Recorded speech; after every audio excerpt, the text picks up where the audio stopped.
being on Grownish, how is that going to affect your music career since people are seeing you all as actresses now? Yes, I feel like being a part of Grownish has played such a wonderful part even in our music careers because we get to intertwine the two. My sister and I, we wrote the theme song of Grownish and some of our new album songs on our album The Kids Are Alright.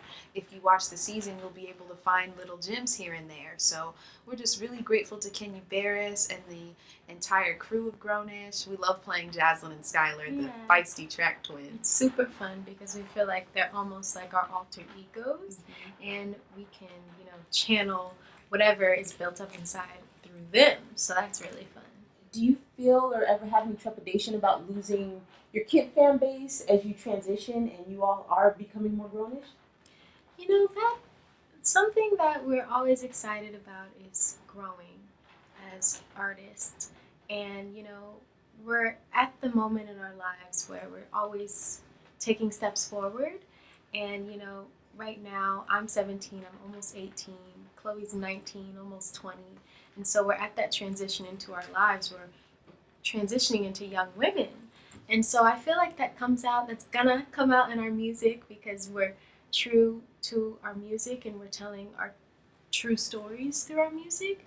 So it's gonna just translate our life story. And I think that that's fun because a lot of our supporters are growing with us. And that's something that's really exciting. Yeah, that's really fun to witness because a lot of them have been with us since our YouTube covers. And we were like, how old? Like 13 and 11. And like fast forward 5-6 years later, and they're growing as well as human beings. So it's like we're evolving together, like Halle said. So it's really fun. What does it feel like to have people who are grown women like myself who relate to your music? Was that something that you ever expected? Having, older women and older men and people of all ages respond to our music, it's a really great feeling. All we ever want to do is inspire and connect with people through our music. So that's like the best compliment anyone can give us. Yeah, it makes us really excited.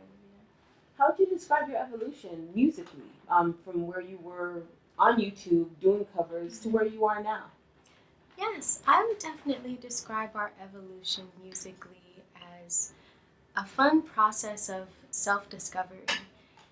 We go through everything in life together, and I think that our sisterhood translates in our lyrics that we write, and whatever we're going through also translates, and stuff like that. What else? Yeah, for music, our music is like our diary. It's very therapeutic for us, so anything we're going through, we kind of use our lyrics as, inspiration to ourselves, motivation to keep us going. So it just makes me happy when other people connect because really we were just getting our thoughts and feelings out. And as we're growing as young women, our music grows as well because we're just being honest. And also, transitioning from our covers into our real music, it was a great moment of us finding our sound, and we realized that our sound was combined with such hard 808s and beats, and that my sister does an amazing job of, with a little bit of jazz and just music that we're influenced by. So we kind of found that eclectic sound and put it all together into our style of still being fun and just having a great time. So, yeah. What music are you inspired by? Oh, we're inspired by any music, to be honest.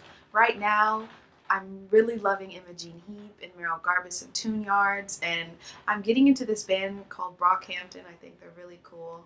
And St. Vincent and Frank Ocean. Yeah, and I'm a jazz head, so I love Nat King Cole and Ella Fitzgerald, as well as the artists that Chloe says and plays all the time. In your mixtape from 2017, I noticed that you guys were talking about, people think your music is complicated. Who is that you're getting that from, or what do you think it is that sometimes people find complicated about your music? With any artist, there's like ups and downs, and, not everyone's going to enjoy your music or like it, which is fine. So I think we were just speaking to even ourselves. Sometimes we have that inner voice inside where we're like, are we doing teen too much? Should we make it more simple, the music out today? But I'm just happy and grateful for my sister and our family and Parkwood and Beyonce, who are always just telling us to stay true to ourselves. Absolutely. What's important to us is, you know, the fact if we like the music and we love it and we feel like we're releasing a part of ourselves into what we're creating, that's our goal, is just to be saved from the music, you know, and when other people enjoy it, that's also exciting. That's the cherry on the top. But our first priority is loving it ourselves first. Kids are alright. Yes. What is the message that you want people to take away from that song? Why should, and of course, sometimes with radio we get a little formulaic, and your music doesn't sound like everybody else, which is a great thing. Why do you think people should pay attention to it? I think people should pay attention to our song, The Kids Are Right. The kids are all right, because it's just letting people know you don't have to worry about this generation. You don't have to worry about us. We got this. We will be all right. We aren't afraid to speak our minds. We aren't afraid to show the world what we have, and the kids will be all right, you know? Absolutely. It plays to the whole message of, you know, us being stronger than people think we are. You know, being the youth, there's a lot of, oh, you haven't lived yet, so you don't know, but we do know. And it's just our message of saying, you know, we know a lot more than you think. So it's exciting. Are you guys aware of the movement in Florida after the school shooting, the kids? And it's like you guys couldn't have ever anticipated or knew that this was going to happen, but the song is just so right on time, because so many people are looking at those kids and saying, what do you know about starting a movement or rallying against the NRA? So it's just really awesome that you guys created something that is such a perfect soundtrack for a social movement or just a big cultural movement that's happening right now. Thank you. Thank you. That means so much. Like, there's so many crazy, sad things that are happening today, but this generation, we aren't afraid to raise our voices and let people know what we think is right and what we think is wrong. And, you know, out of all of these sad situations, I feel like we're bringing something positive out of it, and we're changing the world. Will there ever be a time, or do you all ever foresee a time where you all record music individually?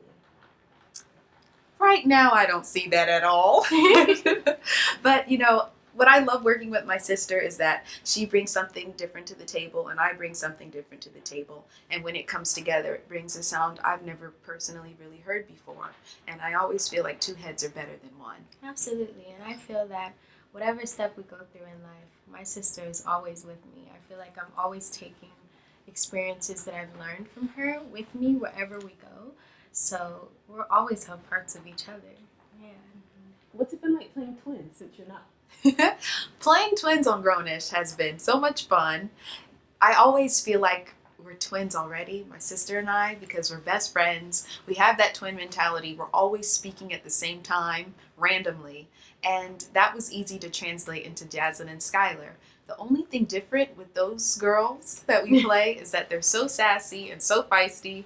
And even before the show, we didn't cuss. So I remember going to the table read, and I was like hesitant at first, but then it was liberating, and it's so much fun playing them. Yeah, and it was so fun because I feel like to the youth it's relatable because you present yourself one way to the outside world, but with your close friends and family, you're your true self. And so that was fun getting to play that, and I think that reflected parts of ourselves in ways that, you know, we were similar in ways that we, you know, are real with each other for real. And the outside world, we're like a bit more reserved. Last question.